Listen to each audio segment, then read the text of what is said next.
Sage Wanderer coming at you from my van down by the river. So I haven't made a video in a while, and that's for a couple of reasons. One is I'm just so tired of all the politics and everything. I already voted, I'm done, and I'm just waiting for the results. Um, but also, I've been a little obsessed with prepping. Now, some of you know that I believe in being prepared, and in some of my earlier videos, I talked a little bit about prepping. See my video, How Do I Prepare for What Is Coming? But a lot of people talk about the things that you should acquire if you want to prep. And there's a lot of videos about, should I buy this product over that product? Should I have this device over that device? What combination of devices and gadgets do I need to possess to survive? And I would say, honestly, if I'm being 100% frank about this, the only guaranteed thing that you need to possess is the knowledge of how to survive. That you can be surrounded by all of this equipment, which is great. Tools are wonderful. But if you don't know what you're doing, they're almost worthless. And chances are somebody who knows what they're doing will take them away from you. So knowledge is the one thing they can't take away from you. They can take your guns. They can take your knives. They can take your food stores. They can take all of your preps. But they can't take away the information that's in between your two ears.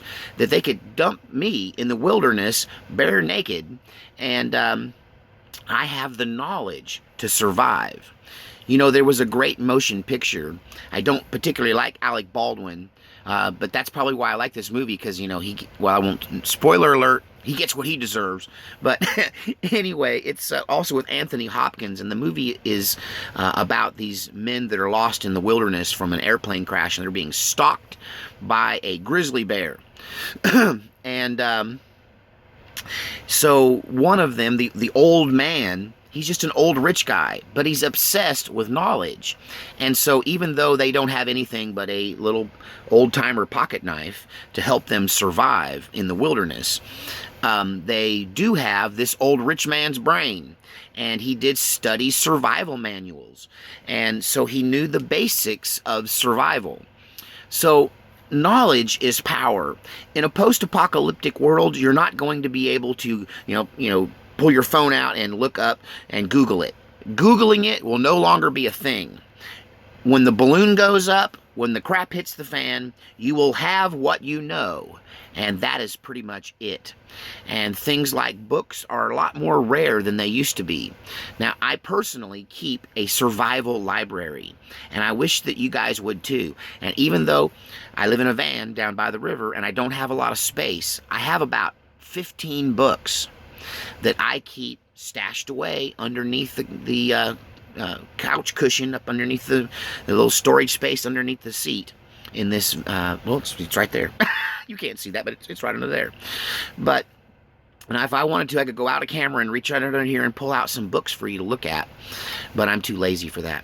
But plus, what books I have is none of your business.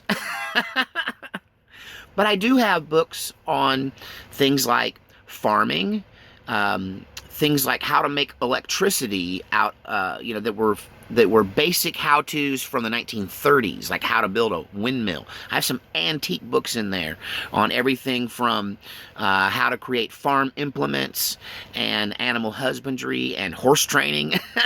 I've got stuff in there on how to train a guard dog. I got a lot of stuff on basic survival. You should have a survival library. That's something they can take away from you, but if you can memorize them, if you can learn everything you can learn from these books and make it so you can recall it, the older I get, the more I realize that I'm not the tough guy that could take you on like I used to, man. I'm telling you, I'm not that guy. I want to be that guy. My mind thinks I'm that guy, but my body has not got the, my body is sending out the messages that I'm getting old. But you know what? The older I get, the sharper my brain gets. And I can see a time when my main value to anyone around me will be the things that I know. And so I encourage you to learn the things you need to learn. Now, Having said that and convinced you that knowledge is power, this is the beginning of a new series that I'm going to do, because there are so many things that you should know if you're going to be a prepper. If we are looking at a Civil War situation, if we are looking at a World War III situation, if we are looking at a breakdown in society or civil unrest, the suspension of services, martial law, then you need to know things ahead of time. And that's more important to me, honestly, than hoarding things. Really, give me a good strong blade. That's really the main thing that I need, and that's why I carry one or two on me. Well, let's just say that if you fell down in my van down by the river, you might cut yourself because there's a knife under everything. Yeah, I don't have a knife fetish. Who, me? No. I do like knives. Let's see. Can I produce one within arm's reach? Yes. There we go. There's my Benchmade. I like Benchmade knives of Oregon. It's just, they're really good. Let's see if I can lay my hands on another one. Yeah. There's my Benchmade that I carry horizontally on my belt. It stays out of the way. And when I sit down, it can just fold at the waist. So that's a unique way of carrying my favorite knife, my Benchmade. I also have a sword within reach, but I'm not gonna bore you with my knife collection. A lot of people talk about what knives you should own, but few people talk about how to sharpen your knife. So I think one of the main things besides having a knife is to know how to sharpen a knife. Because no matter how good your blade is, sooner or later, if you use it, it's going to need sharpening. And no matter how great my knife is, I usually stop halfway through a buck. When I'm doing a big buck or a hog or something, and I got to sharpen my knife. You know, if I'm cleaning fish, it doesn't cut on fish 11 like it did on fish 1 through 10.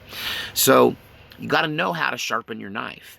And it's not as easy as you think. It's not like you can buy an automatic knife sharpener. What if you lose it? You need to know how to sharpen it on whetstone with a steel. You need to know how to sharpen it on a rock. You need to know what kind of stone to find that sharpens it. You need to know how to hone it on a leather belt. You should know how to sharpen a knife. That's probably one of the #1 things that you should know. You should also understand the science of water purification. That's one of the #1 things that you should understand. This is knowledge you can get from a book, and you don't really even need to practice it. You just put it up in here. I know that standard iodine will purify your water. It's not good for you in the long run, but in the short term, it'll make it drinkable. Tastes like crud. Chlorine bleach, common household thing you'll find in your house. If you get the unscented, unflavored sort, that will purify your water. A rolling boil for 7 to 10 minutes will purify water. A combination of filtering and boiling and chemical treatment. Whatever makes you feel comfortable. Do not drink untreated water unless you have no other choice. It's better than dying of thirst. Some people have died of dehydration laying next to a mountain stream because they were afraid to drink the water. So, you know, you need to purify it. Know how to purify water. Know how fire works. I don't mean fireworks. Know how the science of fire works. Understand that you have to have oxygen for a fire to burn. The #1 newbie mistake that I see that causes people to pull out the lighter fluid and singe their eyebrows is that they haven't given their fire structure enough air. That it's not properly structured and built. So study the science of fire. You need, if you want to get advanced, like I know how to do things like create a in-the-ground fire that gives off almost no smoke, but I can cook with it and heat with it, and you can't hardly even see it at night. Now that's advanced fire making skills. You should know how to build a basic bow drill, which is, how you start a fire like on Survivor. You should know how fire starters work that are commonly available. You should also have a basic understanding of creating tinder, how to find, my daughter, who I raised up teaching this stuff to, and it was not her first camping trip, but it was her first camping trip in Oregon by her and her boyfriend, and they went out into the woods, and I get a phone call from the Olympia Peninsula you know, at like sunset.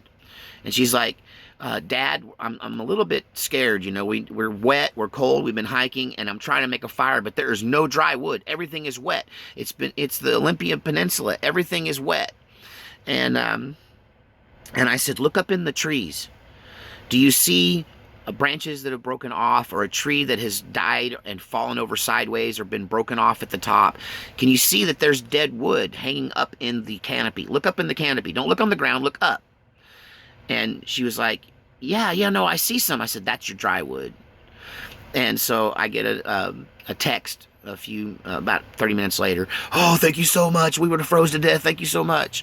So knowledge is power. They got people calling me. You know, in a post-apocalyptic world, people like me won't have to worry about being taken care of, but people will be willing to take care of us if we'll share our information and help them survive.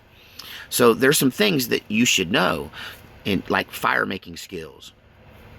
There's so much to learn that if you never spent a dime, you could really become a pretty advanced prepper and never buy a single piece of gear just because you've learned all of this stuff. You've learned how to make a knife out of a stone, or how to hammer a knife or a blade out of a piece of spring steel from the bottom of a wrecked car.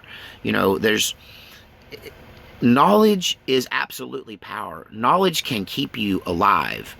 And, you know, there was, in the old movie, it was the knowledge that the old rich man had that kept them alive.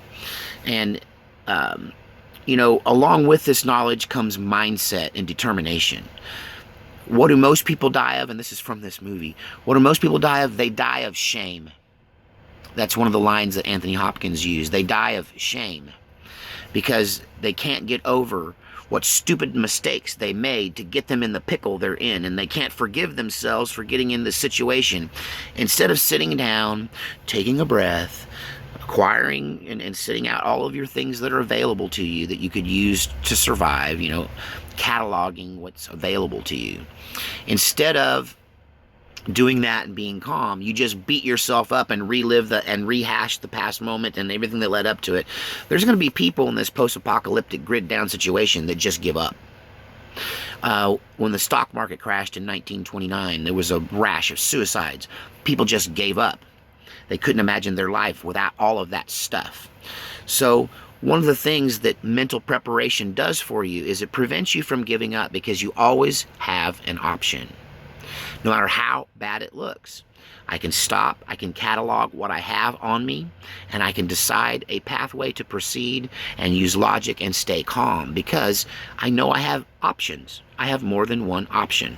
And cataloging your options in an emergency is probably one of the most important things that you can do, is just sit down and think, okay, what is the very first thing I should do?